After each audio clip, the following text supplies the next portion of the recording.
আসসালামু আলাইকুম। পেন্টানিক আইটির পক্ষ থেকে শুভেচ্ছা।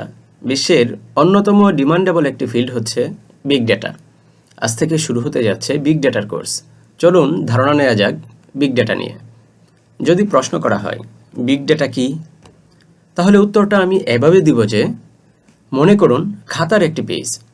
যারা পুরাতন বই খাতা কিনে তাদের যদি গিয়ে বলি এটা আমি বিক্রি করব, তাহলে কি কিনবে? না, বরং পাগল বলবে। কিন্তু যদি একটা বিগ অ্যামাউন্টের পেজ থাকে, লক্ষ্য করুন আমি যখন এই বিগ কথাটা বলেছি আপনার মনের কল্পনায় বিশাল বিশাল খাতার বান্ডেল মানে কল্পনা শুরু হলো। তো এইভাবে আমরা যখন এই বিগ কথাটা বলছি আপনি বুঝে গেছেন বিগ মানে হচ্ছে অনেকগুলো পেজ বা অনেকগুলো কাগজ। তো অনেকগুলো কাগজ থাকলে অবশ্যই কিনে নিবে। ঠিক তেমনি ডেটা মানে ইনফরমেশন বা তথ্য। কয়েকটা ইনফরমেশন দিয়ে তেমন কিছু করতে পারবো না, কিন্তু যদি একটা বিগ অ্যামাউন্টের ইনফরমেশন থাকে, ইনফরমেশন মানেই হচ্ছে তথ্য। দ্যাট মিন্স যদি অনেক অনেক ইনফরমেশন বা তথ্য থাকে তাহলে এগুলো নিয়ে আমরা দারুণ দারুণ কাজ করতে পারবো। আর এটাকেই মূলত বিগ ডেটা বলে। কিভাবে করা যায় এসব কাজ, এগুলোই শিখব এই বিগ ডেটা কোর্সে। তো এবার কেউ যদি প্রশ্ন করে বিগ ডেটা কেন, তাহলে চলুন আমরা অন্যরকম একটা এক্সাম্পল দেখি। যেমন দেখুন, সিগারেটের প্যাকে লেখা থাকে ধূমপান ক্যান্সারের কারণ। এর মানে কি ধূমপান কোনো দেশে বন্ধ হয়ে গিয়েছে? না, বন্ধ হয়নি। বরং এটার মধ্যে কর বাড়িয়ে দিলেও মানুষ সমানতালে কিনতে থাকে, কারণ মানুষ নেগেটিভ কাজটা বেশি মজা পায়। ঠিক তেমনি আপনিও এভাবে চিন্তা করুন যে আপনার একটা হাসপাতাল আছে এবং লক্ষ লক্ষ মানুষ এখানে তার ইনফরমেশন এবং তাদের শারীরিক অবস্থার কথা রেজিস্টার করে সেবা নেয়।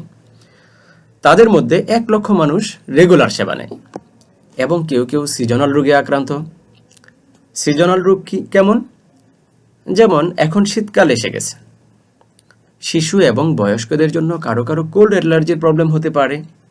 এই 1 লক্ষ মানুষের মধ্যে যারা শিশু এবং বয়স্ক, তাদের নিকট হাসপাতাল থেকে আগাম সতর্কবার্তা দেওয়া হবে।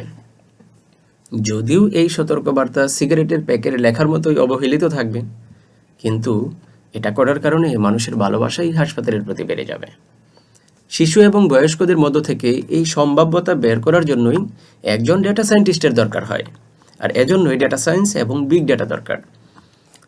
তাহলে কিভাবে ডেটা সায়েন্স শিখব, আসলে প্রসিডিউরটা কি? হ্যাঁ, আপনার আগে থেকে কিছুই জানা থাকতে হবে না, জাস্ট কম্পিউটার ব্যবহার করতে পারলেই হবে। প্রথমে আমরা পাইথন দিয়ে শুরু করতে পারি। যদিও ডেটা সায়েন্সের জন্য আর ল্যাঙ্গুয়েজটা বেশ পপুলার, কিন্তু পাইথন সহজ হওয়ার কারণে আপনি খুব দ্রুত শিখতে পাবেন। পরবর্তীতে আর ল্যাঙ্গুয়েজ শিখতেও একদম সহজ হয়ে যাবে, কারণ পৃথিবীর সব ল্যাঙ্গুয়েজের সিস্টেম প্রায় কাছাকাছি।